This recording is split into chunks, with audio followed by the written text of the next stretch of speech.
Ya, ada pertanyaan. Mohon maaf sebelumnya. Jika ini dianggap lancang, saya sudah hampir 2 tahun belajar sunnah. Insya Allah saya menerima dan bisa memahami. Tapi saya ada ganjalan selama ini. Kenapa para ustadz salaf terkesan cuek dengan keadaan yang terjadi di negeri ini? Zaman pemerintah Rasulullah SAW, para sahabat dan tabi'in mungkin tidak ada kezaliman atau penyimpangan. Salah besar, salah total, ya. Karena pemimpin yang manusia yang agung yang mulia, amanah lagi terpercaya, ya.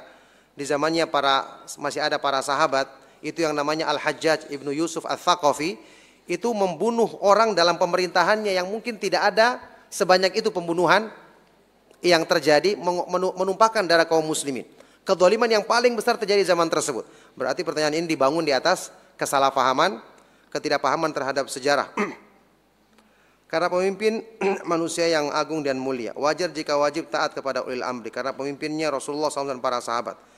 Tapi sekarang di Indonesia, LGBT sudah diperbolehkan, ayat-ayat perang mau dihapus, pelajaran agama Islam mau dihapus, kesyirikan dibiarkan, kesenjangan fasilitas pemerintah. Iya. Ketika Rasulullah SAW bersabda tentang taat kepada pemerintah, itu wahyu dari Allah. Kira-kira Allah tahu nggak keadaan Indonesia sekarang? Ya, tahu apa tidak? Kenapa Rasulullah SAW tidak mengecualikan? Kecuali nanti terjadi di tahun 2019 di Indonesia tidak berlaku hadis ini. Pernah Rasulullah mengatakan demikian? Tidak pernah, karena Allah Maha mengetahui.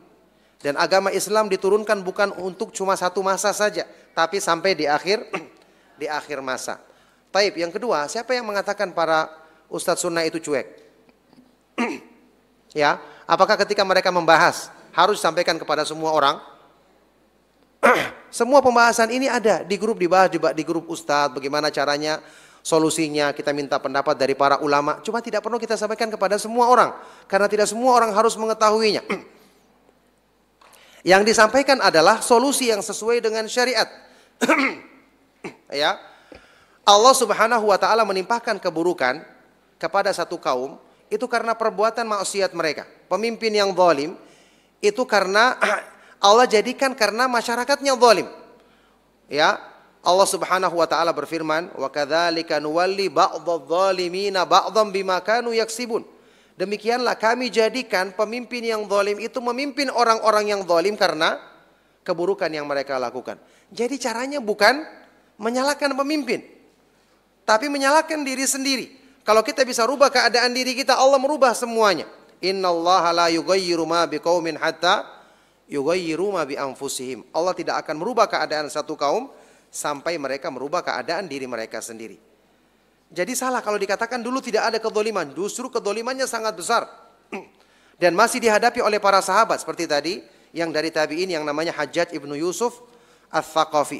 Bersamaan dengan itu mereka tetap menghadapinya dengan cara yang benar, dengan nasihat yang lemah lembut, karena inilah yang bisa memberikan solusi. Adapun yang kita saksikan saat ini cuma tampilan saja. Orang-orang yang berbuat, yang memprotes dan maupun diprotes kan sama-sama bukan karena pertimbangan agama, punya kepentingan masing-masing. Ya, lagi pula yang kita terima informasi selama ini kan cuma informasi yang tersebar. Apakah kita tahu hakikat sesungguhnya apa yang diperjuangkan oleh orang-orang ini? Kan tidak ada.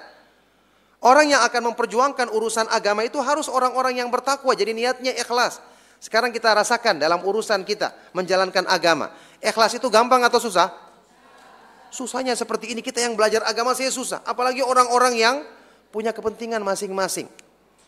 Coba kita lihat sekarang, ya, kondisi yang sekarang. Orang-orang yang melakukan demo kepada para pemimpin saat ini. Mungkin pemimpin yang saat ini juga dulu melakukan demo kepada pemimpin yang sebelumnya, iya kan? Sama saja.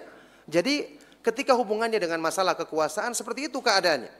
Masing-masing manusia ingin memperebutkan sesuatu dari urusan dunia karena dia belum dapat bagian. Ketika dia dapat bagian, ya, kalau dia tidak bertakwa maka seperti itu lagi keadaannya. Makanya orang yang beriman tidak dianjurkan mereka untuk rame-rame dalam urusan dunia.